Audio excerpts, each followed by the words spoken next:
E aí, galera, tudo bem com vocês? Eu espero que sim. E no vídeo de hoje vamos dar continuidade no assunto que a gente estava falando ontem, né? Que no caso é streams. Então, hoje nesse dia de streams, a gente vai estar vendo as operações finais. Já que no caso ontem a gente viu as operações intermediárias, né? Que é aquelas que é responsáveis por fazer a filtragem de dados nas nossas streams, certo? Então, como que funcionam as operações finais? Ontem, de exemplo, a operação final que a gente utilizou foi o for each, certo? Mas a gente tem vários outros tipos de operações que a gente pode estar utilizando para retornar dados específicos para a gente, ou até mesmo criar uma lista específica para nós. Como que é o caso, sei lá, de uma mínima, de uma máxima, por exemplo, de um count, certo? E eu vou trazer alguns exemplos desses de operações finais para vocês terem ciência também de como que funcionam as operações finais, entender um pouco mais a fundo e consolidar ainda mais o conceito de streams, né? E ver que esse negócio é um chuchuzinho assim, maravilhoso de se trabalhar, beleza? Então, bora pro código e ver um pouco mais sobre as streams. Eu vou estar compartilhando a minha tela para vocês, certo? Então, aqui a gente tem um código, né, que utilizamos ontem no vídeo. E nesse código aqui, a gente tem essa operação aqui, certo? Que no caso vai retornar para nós todos os números pares e vai imprimir para nós também aqui, certo? Então, vou só dar um increment size aqui para ficar um pouco melhor para vocês assistirem depois. E só apagar aqui e aqui. E eu vou rodar o código aqui para nós ver, né, isso acontecer. Certo? Trouxe apenas os números pares, bonitinho. Tendo isso, agora vamos começar a trabalhar a questão de operações finais. Como eu falei ontem, temos o início, o meio e o fim. E ontem a gente só viu essa questão do meio aqui, certo? E eu não lembro se eu cheguei a comentar ou não, mas quando a gente for realizar algum filtro, a gente tem que sempre realizar ele primeiro para depois fazer os incrementos. Por exemplo, eu quero fazer isso daqui, depois eu quero incrementar alguma coisa nesse código, eu quero fazer uma soma, uma multiplicação com esse código, eu tenho que primeiro realizar os filtros, né? Então eu tenho que realizar a filtragem, por exemplo, sei lá, eu quero que comece a partir do 2, ou quero que seja no máximo 4 números na minha lista, e assim sucessivamente. Então, beleza.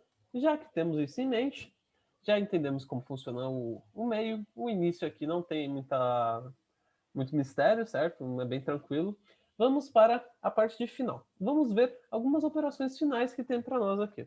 Vamos apagar e vamos dar um Ctrl espaço. Aqui já começa a aparecer. A primeira que aparece para a gente é a min. E o que essa operação aqui ela faz para nós? Ela sempre vai estar retornando o menor valor da nossa collection, certo? Então, por exemplo, eu vou ter que passar os parâmetros para ela, certo? Então, eu vou ter que passar sei lá, comparable, comparator, natural art, certo? Passei isso daqui, só que antes de eu fazer isso, né, antes de começar a mexer nessa parada, acho que é interessante a gente criar uma lista para ver ela imprimindo, porque se a gente for colocar aqui somente um sort e passar a lista stream, certo? Vai trazer a lista para nós. Não vai trazer a nossa ordem aqui, certo? Ou se a gente colocar aqui, posso até ver que eu não cheguei a fazer esse teste, ponto min comparison. Eu consigo fazer streams aqui dentro do sort, então eu posso colocar aqui um comparison natural order, certo? E o que é esse paradinho aqui? O que é esse cidadão aqui? Vou até apagar esse stream aqui. E o que essa carinha aqui vai fazer para a gente? Ele vai trazer para a gente um menor número da nossa lista, certo? Então, quem é o menor número da nossa lista é o 1. Então, optional 1, certo? Esse optional aqui é como se fosse uma classe de encapsulamento. Depois eu posso até entrar a fundo para falar sobre ela, certo? E a mesma coisa funciona com o número max, certo? Com a questão do max. Então vamos imprimir e vai estar passando para a gente o maior número da nossa lista, certo? E claro, a gente pode mexer nessa parada e criar uns negócios muito loucos. Por exemplo, vou compartilhar minha cara aqui, porque eu quero explicar isso para vocês. Como que a gente pode fazer essas paradas? Vem um pouco para trás aqui para enquadrar. A gente pode pegar esses negócios e, sei lá, quer fazer um count, contar o maior número, mas a gente também pode criar, sei lá, inserir filtros e depois inserir incrementos nela, né? Por exemplo, multiplicar por algum valor x, multiplicar por valor y, sei lá, fica muito à sua vontade, ao seu critério, sacou? Então, a gente pode utilizar vários desse jeito, pode utilizar o for each, né, que é o que a gente já viu, o minimum max, e eu vou trazer mais um aqui, que é muito bom para utilizar, que é o count, que ele vai contar todos os elementos que tem na nossa lista. Quantos elementos tem? Por exemplo, no nosso caso, sabemos que é 5. Mas pense, você está trabalhando em um projeto super grande, onde você precisa saber quantos dados tem naquela lista e você não sabe como fazer, certo? Sem colocar um monte de for, if, porque quando a gente está trabalhando com collections, né, no caso com listas, você precisa para fazer de um jeito tranquilo, assim, sem precisar utilizar strings, você vai usar muito fors, muito ifs para ficar fazendo comparações e pegar aquele dado e retornar para outro lugar, para outro. Fica um código confuso. E vocês viram que com streams fica bem mais fácil para a gente fazer. Então, bora ver esse outro exemplo aqui, que é o Conte. E depois dele, posso até trazer mais algum outro vídeo sobre streams, mas eu acho que não vai ser necessário, porque esses são os que a gente mais utiliza no dia a dia, certo?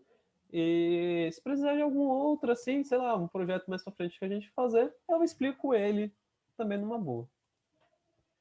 Então eu já vou deixar aqui dentro do Salt mesmo, e eu vou colocar aqui o count, certo? Simplesmente isso. Eu não preciso fazer mais nada, e ele vai contar para a gente quantos elementos tem na nossa lista, certo? Então, rodei aqui e rodou falando para a gente que tem 5 elementos na nossa lista.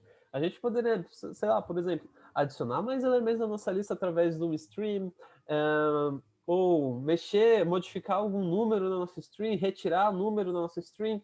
Poderia fazer várias outras coisas dentro da nossa streams, mas isso daí eu acho que não é um negócio tão viável agora, porque a gente não vai estar vendo isso nesse exato momento, né? É um negócio bem introdutório aqui. Então, é bem tranquilo a questão de se trabalhar com streams e a gente acaba utilizando isso muito, muito mesmo, como falei, quando a gente começa a trabalhar com algum framework Java, por exemplo, no caso, que a gente vai estar vendo mais para frente, o Stream, certo? O Stream não, desculpa. O Spring.